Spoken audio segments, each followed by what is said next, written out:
우리 하나님은 기독교 안에만 계시는 신이 아니에요. 우리가 학창시절 때 이런 거짓말을 배웠어요. 기독교는 예수님이 만들었다. 거짓말입니다.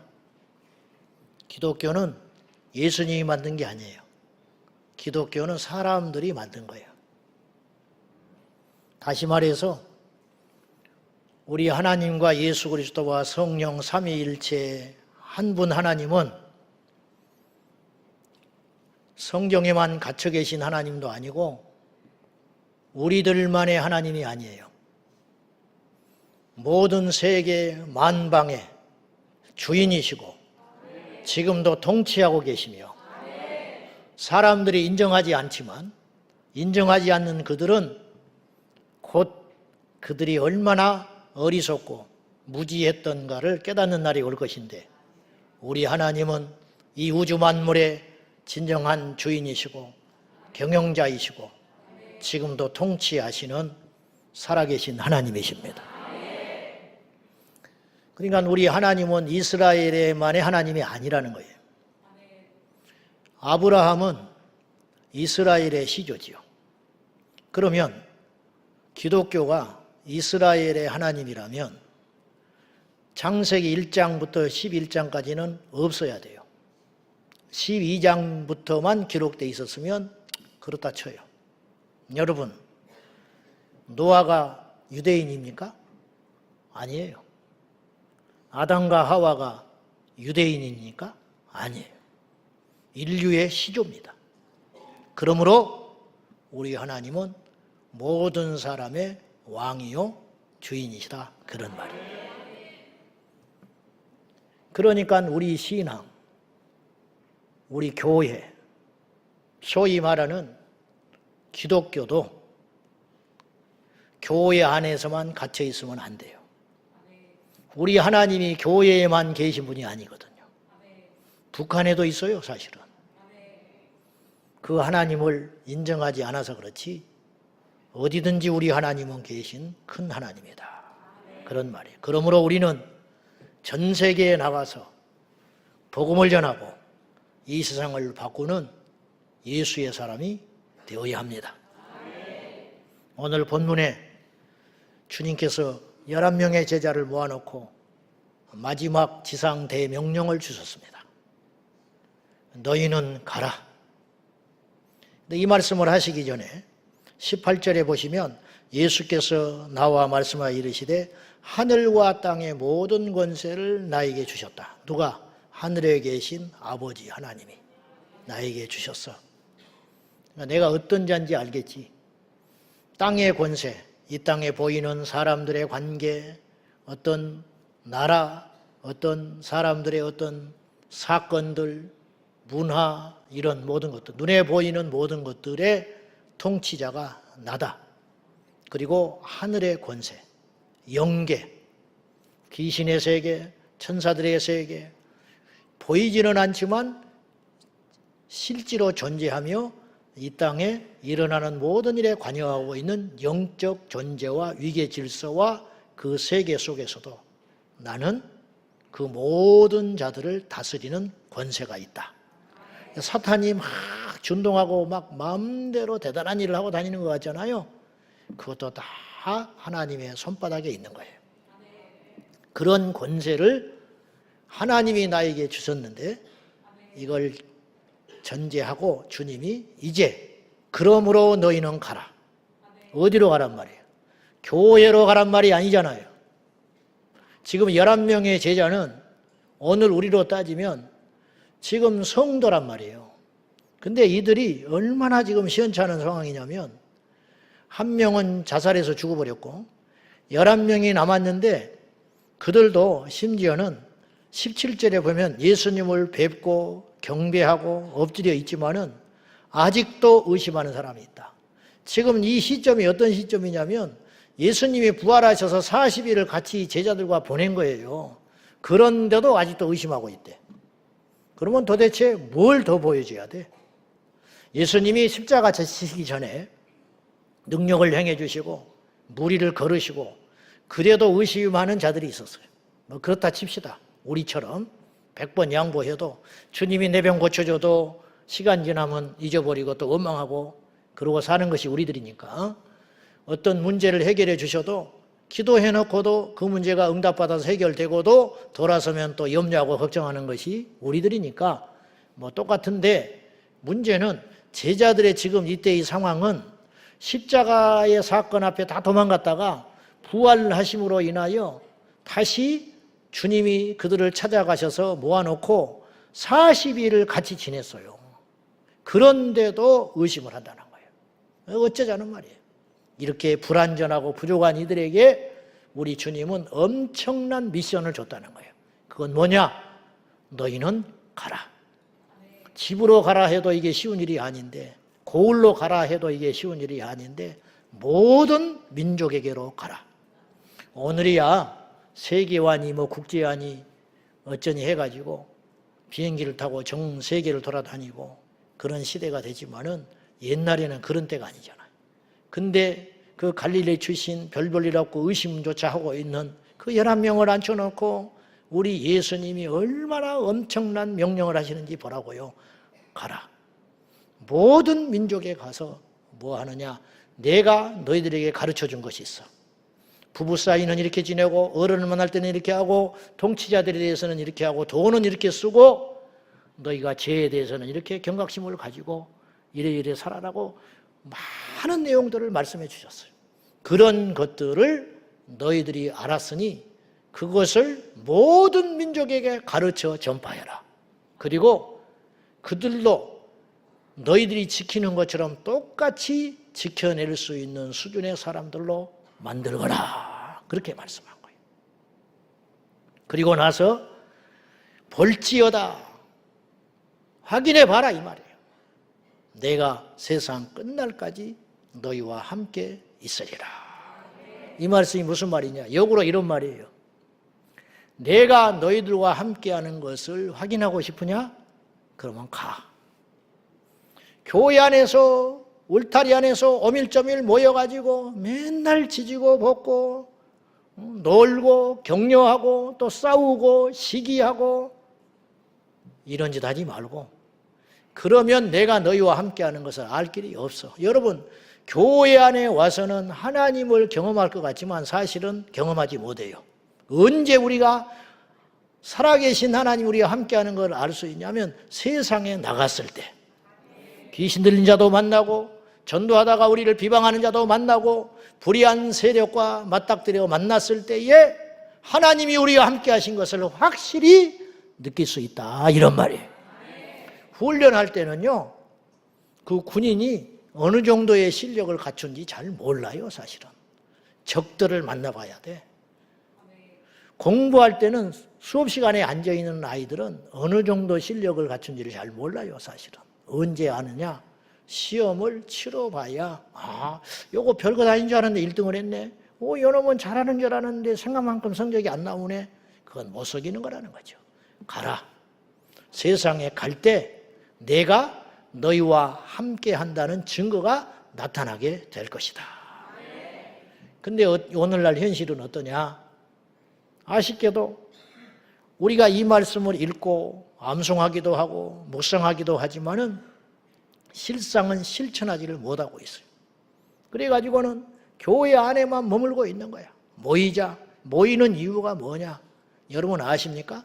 모이는 이유는 흩어지기 위함이에요. 여러분 말씀을 공부하는 이유는요. 그 말씀으로 무장하여 우리끼리 암송하고 읽고 뭐 몇백 구절을 외웠다. 앵무새처럼 외우면 뭐예요? 하나 달라진 것도 없는데 그거의 말씀을 가지고 마음에 새겨서 세상에 가서 그대로 살아보라는 거예요. 이 무지랭이 같은 제자들 정말 부활하신 예수님과 40일을 지냈음에도 불구하고 여전히 의식이 많은 정도의 수준이라면 그래도 우리가 좀 나은 것 같아. 우리는 그러지는 않을 것 같아. 나는 적어도 의심은 안 할 것 같아. 부활하신 예수님과 손에 구멍이 난 예수님 같이 식사하고 잠자고 대화를 하는데 어떻게 예수님을 의심할 수가 있는가?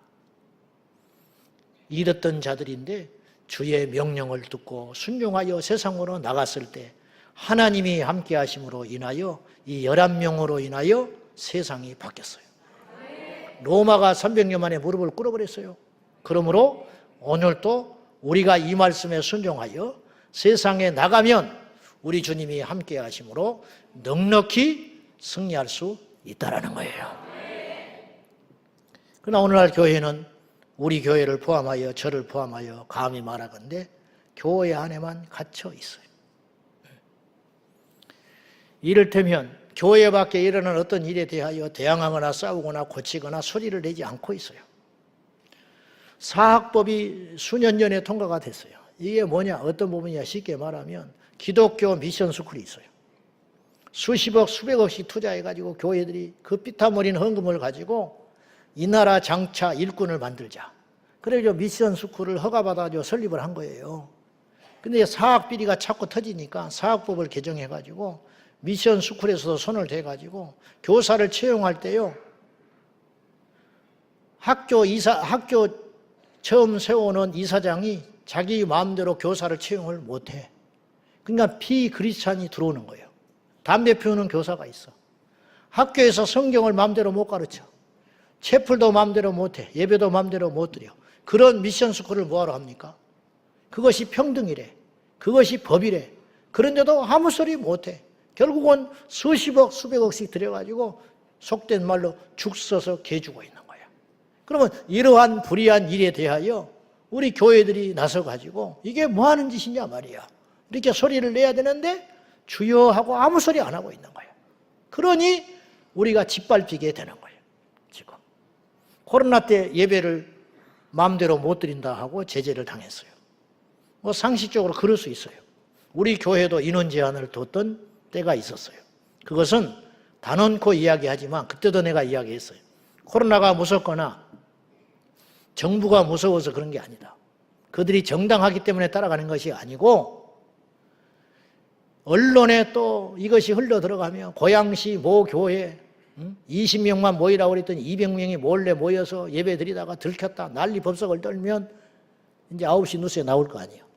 그러면 교회는 마치 비윤리적이고 비상식적이고 어떤 상식적이지 않은 사람들이 모여가지고 있는 집단으로 매도가 되면 이것을 틈타고 마귀가 코로나 끝날 터인데 끝난 다음에 이게 전도하는 데 큰 문제가 되겠다. 그래서 일단 2보 전진을 위해서 1보 후퇴해보자. 그런 마음으로 한 거예요. 그런데 보세요. 카페, 식당, 경제 어렵다고 전부 문 열게 했어요. 마스크 쓰고 예배하는 교회가 위험합니까? 마스크 열고 마음껏 밥 먹고 커피 마시는가 위험합니까? 상식적이지 않죠. 공연도 했습니다. 지하철 마음대로 타고 다녔습니다. 교회만 유독 그러한 어려움을 겪었어요. 그런 와중에 예배의 자유와 침해를 받았으니 이걸 소송을 하자고 연락이 왔어요. 그래서 내가 그렇게 하라고. 그래서 후원도 하고 지원도 했어요. 나는 많은 교회들이 참여할 줄 알았어요. 근데 얼마 안 됐어요. 그것이 대법원까지 가서 진지를 끌다가 지난주에 최종 결론이 났어요. 공익을 위한 것이기 때문에 교회에 대해서 예배를 제한하는 것은 정당하다. 이렇게 판결 나버리고 말았어요. 졌지요. 가슴 아픈 일이었어요. 그럼 그것이 무의미한 일이었냐? 나는 그렇게 보지 않아요.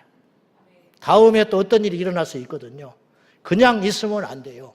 이러한 일에 대하여 소리를 내고 계란으로 바위치기라고 말을 할지 몰라. 뭐하러 교회가 그런 소송을 하느냐? 성경에 보면 소송하지 말라고 그랬는데 그런 순진한 사람들이 있을지 몰라요.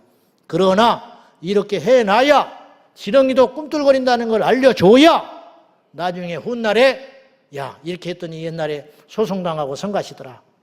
이거 잘 생각해 봐야 된다. 그런 경종이라도 울려야 할 것 아닙니까? 어찌하여 가만히 있냐 이 말이에요. 이런 이야기를 하면 두 가지 반응이 나와요.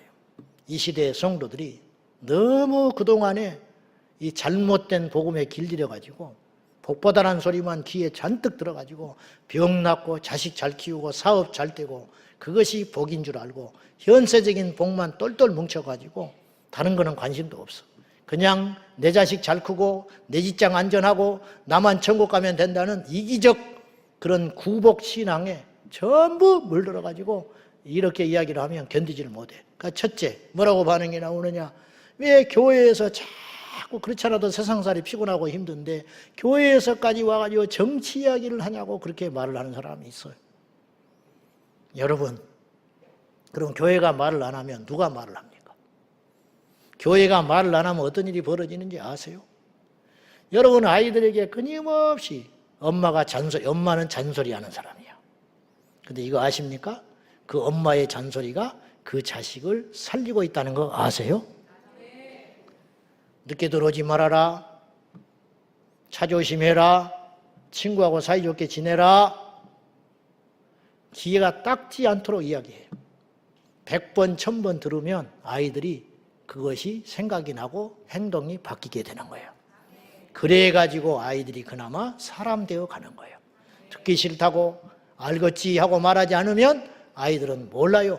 그냥 무너져 가는 거야. 그리고 나중에 자식들이 성장해서 자기도 자식 낳고 키울 때쯤 울면서 어머니 저를 잘 키워서 감사하다고. 그때는 입이 튀어나오고 있더니 지금은 고맙다고 선물 가지고 인사하는 일이 왜 일어나겠냐 이 말이죠.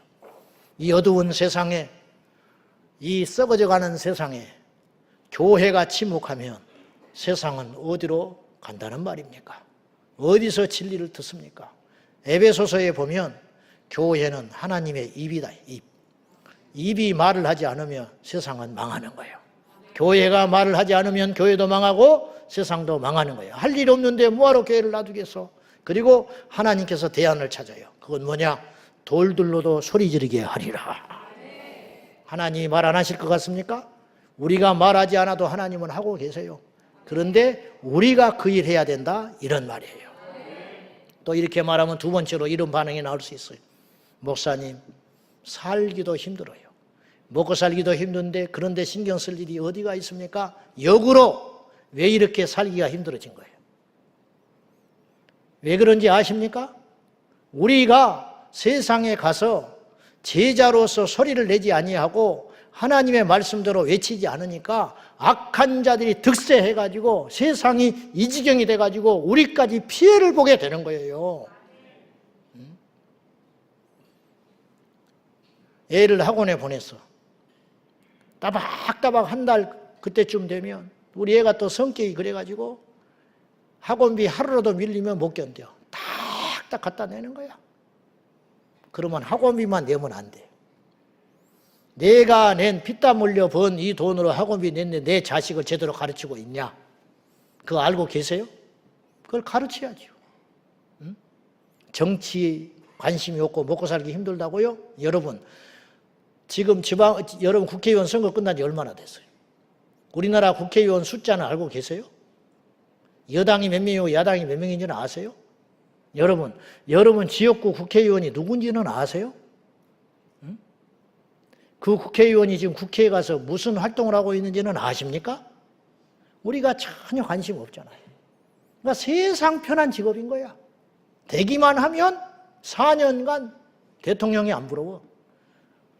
누가 뭐 고발을 해도 안 나가버리면 그만이고, 버티면 되는 것이고, 국민들 무서울 거 하나 없어요. 왜? 투표할 때만 그때 잠깐 잘 보이면 돼. 그 시간 지나면 관심도 없어. 내가 무슨 짓을 하고 돌아다녀도. 그리고 나중에 다시 선거날 돼가지고 공천만 잘 받아가지고 이 말만 번지르르 하면 그냥 또 찍어줘. 그래서 20년, 25년, 30년씩 국회의원을 하는 거예요. 저는 다 욕하고 싶지는 않아. 우리나라에서 제일 낙후된 지역이 어딘지 아세요? 경상도하고 전라도예요. 왜 그렇게 됐냐? 경상도는 무조건 빨간 넥타이만 매면 찍어줘. 제가 넥타이 맬 때 고민이 많아요.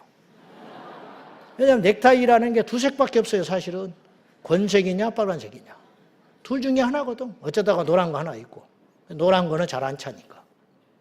응? 빨간 걸 쳐야 되나. 아침마다 고민이야, 주일날. 파란 계통의 넥타이를 매야 되냐. 응? 전라도는 파란색이면 다 찍어줘. 그러니까 정치인들이 긴장을 안 하는 거예요. 이래도 저래도 찍어주는데 뭐하러 일을 하겠어.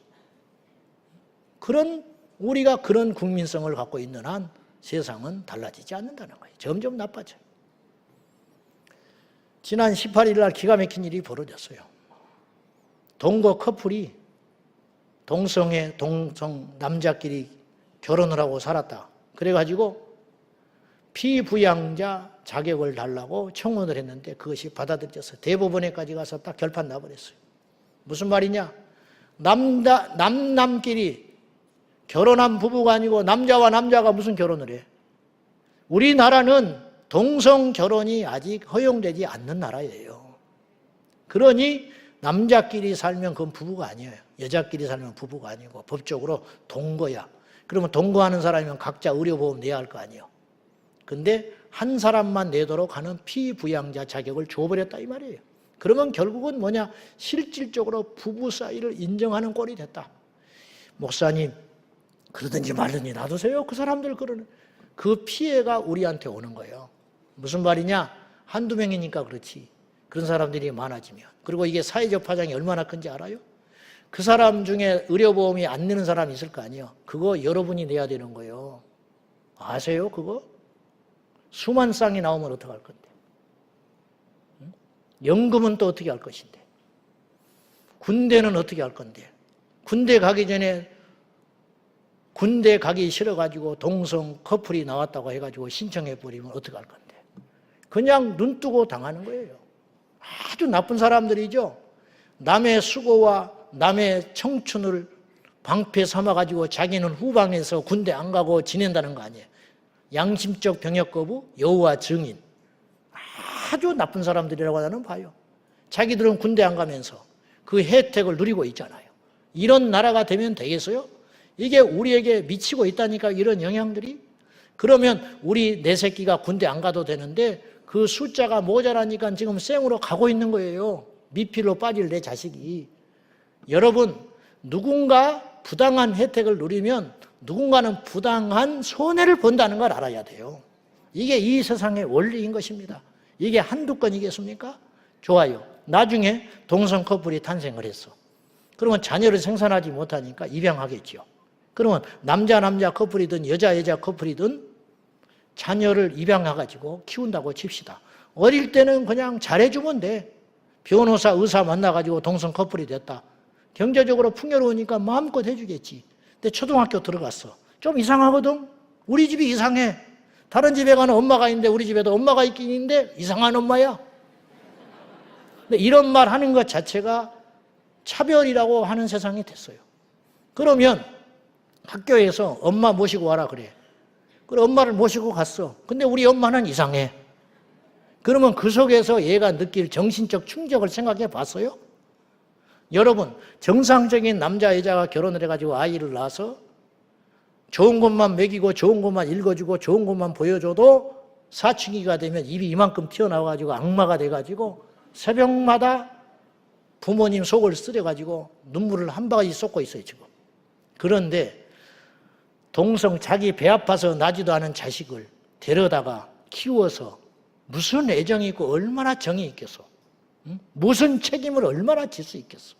다르지요? 달라! 그러면 그 속에서 자란 아이가 나중에 어떻게 되겠냐고. 불행히도 그 중에 아주 우수한 두뇌를 가진 애가 승승장구 잘 돼가지고 부자가 된다든지 우리나라의 통치자가 된다든지 끔찍한 일 아니요? 그러면 히틀러가 나오는 거야. 그러면 무슨 수로 감당하냐고. 이게 남의 일이십니까? 이게 지금 당장에 내 피부에 와닿지 않는다고 이게 남의 일처럼 여기세요? 이러한 세상을 주님께서는 미리 예상하시고 우리에게 명령하신 거예요. 가라! 그런 세상으로 가! 가서 바꾸라 말이야. 그런 세상을 하나님 나라로 바꾸라고 온 우리를 부르셨다는 것을 기억하셔야 돼요. 제가 19년 전에 2005년에 하나님의 뜻으로 몰려가지고 38의 나이에 개척을 해야 했어요. 그때에 고양시 전체 말고 일산 시내에만 줄잡아 정확히 통계도 안 나와요. 교회가 약 350개에서 400개 있었어요. 그런데 이렇게 많은 교회인데 뭐하러 교회를 또 세워야 됩니까? 그때 주님께서 내게 주신 마음은 이거였어요. 한 사람을 제자 삼아라. 한 사람의 가치를 두고 목회를 할 각오가 돼 있으면 개척을 하거라. 그래서 제가 그 확신이 들어서 이 많고 많은 교회 중에 또 하나의 교회를 세운 거예요. 그래서 우리 교회가 제자교회가 된 거예요. 그래서 무던히도 제자훈련을 하려고 애를 썼어요, 사실은. 요새는 내가 시간 상황이 안 돼서 못하지만 우리 초기 멤버들은 알아요. 2005년에 오카는 목사님이 평신도를 깨운다. 그 제자훈련 칼 세미나에 제가 마지막으로 오카는 목사님이 직접 강의하신 걸 제가 사정해서 들었어요. 그리고 그 뒤로 이분이 건강 나빠지고 은퇴하셔서 못했어요. 후속 프로그램까지 제가 들어가지고 교회에 와서 접목을 했어요. 그래가지고 8팀을 제자반을 만들었어요. 밤낮으로 했어요. 새벽기도 누구한테 맡길 사람도 없고 새벽기도 하고 모든 예배 수행하면서 제자훈련하면서 8반을 했는데 어느 날 아침에 일어났더니 이 눈두덩이 밑에가 이상한 거야. 누가 때린 것 같아. 그래서 밤에 와서 우리 집사람이 때려버렸나. 낮에 밥을 먹으면서 누구하고 나가서 농담을 하고 그런 이야기를 했더니 목사님 그거 축농증 같아요. 빨리 병원 가보세요. 그러더라고. 그래서 병원에 갔더니 사진을 찍었는데 농이 꽉 찼어. 급성입니다. 이거 만만하게 보면 안 되고 제대로 안 고치면 평생 갑니다. 약을 센 걸 줄 테니까 빨리 고치래. 며칠 먹어도 차도가 없어. 그 약 딱 던져버리고 새벽에 엎드려 기도했어요. 하나님이 고쳐줬어요. 그 뒤로 이제 없어졌는데 그렇게 온몸을 다해서 제자반을 해보고 한 사람을 세워보았다고 했어요. 그래가지고 2년 하니까 마지막 최종 코스에 다 졸업하게 된 사람이 나온 거야. 7명. 그때 마지막 반이었어. 이제 졸업하는 거야. 그러면 제자가 돼야 돼. 이제 교과서 쪽으로 하면 이게 제자가 딱 돼 있어야 한다니까 7명이. 근데 이제 마지막이니까 이렇게 이제 한마디씩 하고 이제 감상문도 쓰고 졸업 논문 쓰듯이 이제 써가지고 이제 발표하는 시간이 됐어. 한 사람이 안수 집사인데 2년을 나오고 거의 날마다 만나고 울고 웃으면서 지냈는데 이 친구가 이렇게 말하는 거예요. 나는 목사님이 하라고 그래서 했어요. 제자훈련을 목사가 하라고 그래서 했대. 싸해져 버린 거야. 내 가슴이 툭 무너졌어. 이게 뭐냐? 이건 아닌데. 이게 아닌데. 그리고 나서 자기 바쁘다고 밥도 안 먹고 갔어. 마지막 밥 먹는 자리인데. 나머지 6명의 마음이 어떻겠어? 여러분, 제자훈련을 안 받아도 같이 밥을 먹고 가는 게 인격이야. 근데 이 사람은 그것도 안 되는 거야. 2년 동안 성경 암송하고 날마다 성경 읽고 큐티하고 하루에 3명씩 나가서 전도시켰는데 같이 데리고 다니면서 일산역에 누이면서 전도했는데 마지막 시간에 목사님이 하라고 그래서 했대. 자기는 관심도 없고 이런 거 안 해도 되는 사람인데 그런 투야. 목사님이 하라고 그래서 할 수 없이 했대. 그날 모래 씹는 듯이 밥을 저랑 7명이 먹고 말없이 흩어지고 차를 타고 집으로 들어가는데 내가 울었습니다. 통곡하고 울었어요. 이건 뭐냐? 자책이 들어오는 거야. 내가 실력이 없어서 이 하나를 못 바꾸는구나. 그것이 너무 괴로웠어. 그때 주님께서 내게 말씀하셨어요. 조용히. 종아, 낙심하지 마라. 한강물에 돌 하나 던지면 표도 안 난다. 그렇죠. 근데 아느냐? 자꾸 던지면 그 한강물이 메꿔져서 어느 날 그것이 옥토가 될 수 있어. 그러니까 네가 지금 한 것이 헛일은 아니라는 거예요. 그래서 위로는 받았는데 현실은 그랬어요. 예수님의 제자는 교회 안에서 만들어지는 게 아니었어요. 예수님의 제자는요, 가라! 세상에서 만들어지는 거예요. 야성을 찾을 때. 초원의 사자는 위험을 무릅쓰고 감수하고 살아가는 존재예요.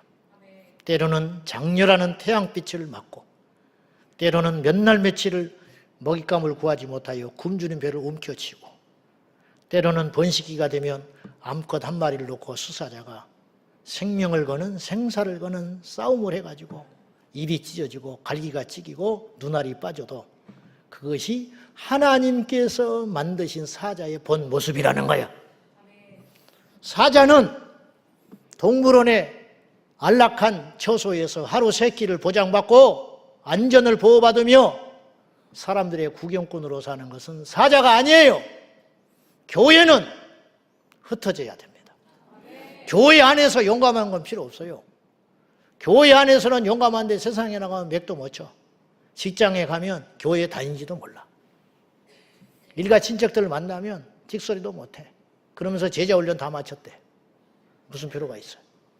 제자는 그렇게 만들어지는 거 아니에요. 제자는 세상에 나가서 만들어지는 거예요. 교회는 이 세상에 길들여진 종이 호랑이가 돼서는 안 돼요. 동물원 우리 속에 갇힌 원숭이 구경거리가 돼서도 안 돼요. 교회는 세상에 불의한 자들에게는 두려운 존재가 되어야 되고 거짓을 일삼는 자들에게는 껄끄러운 존재가 되어야 하고 억울하게 눈물 흘리는 자들에게는 든든한 이웃이 되어야 됩니다. 그래서 이 땅의 교회는 불의한 정치인들을 감시하는 눈이 되어야 되고 반성경적, 반윤리적, 반사회적 행위와 사상을 퍼뜨려 음행한 죄를 문화의 옷으로 둔갑하려는 자들에게 맞서 싸워야 하는 것입니다. 그리고 아무도 지켜주지 않는 다음 세대를 우리가 나서서 내 새끼 아니지만 지켜내야 돼요. 성경을 자의적으로 해석하여 성경의 권위를 떨어뜨리는 자들과 싸우는 영적 전사가 되어야 합니다. 세상은 자신들이 하는 짓을 몰라요. 저도 예수님 몰랐으면 내가 잘 살 줄 알고 내가 똑똑한 줄 알고 내가 옳은 줄 알고 살았을 그러한 지옥에 갈 자였어요. 그러나 복음을 만나고 예수님 만나고 나니까 내가 죄인 중에 괴수라는 걸 알았고 어떻게 살아야 한다는 것 정도는 알게 됐어. 살고 안 살고는 두 번째고 이것을 깨우친 자들이 누구였냐? 나에게 복음을 전해준 예수님의 제자였어요. 이제 우리도 그 사명을 받들어 너희는 가라. 모든 민족에게 가서 이 말씀을 전파하여 이 말씀을 지키게 행하는 너와 똑같은 제자를 만들어라. 주님의 지상 명령인 것입니다. 이 명령을 받들어 우리도 세상에 나가 예수님의 진정한 제자로 살아가야 하는 것입니다. 우리에게 주어진 과제가 몇 가지가 있어요. 첫째, 우리는 일산과 고양시에 갇힌 교회가 되어서는 안 돼요.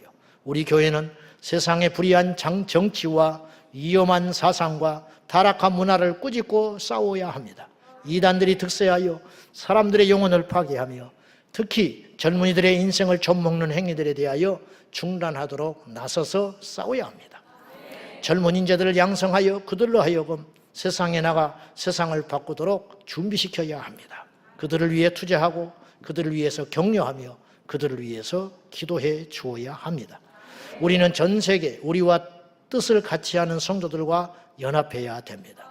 교단, 교파도 이제 의미가 없어요.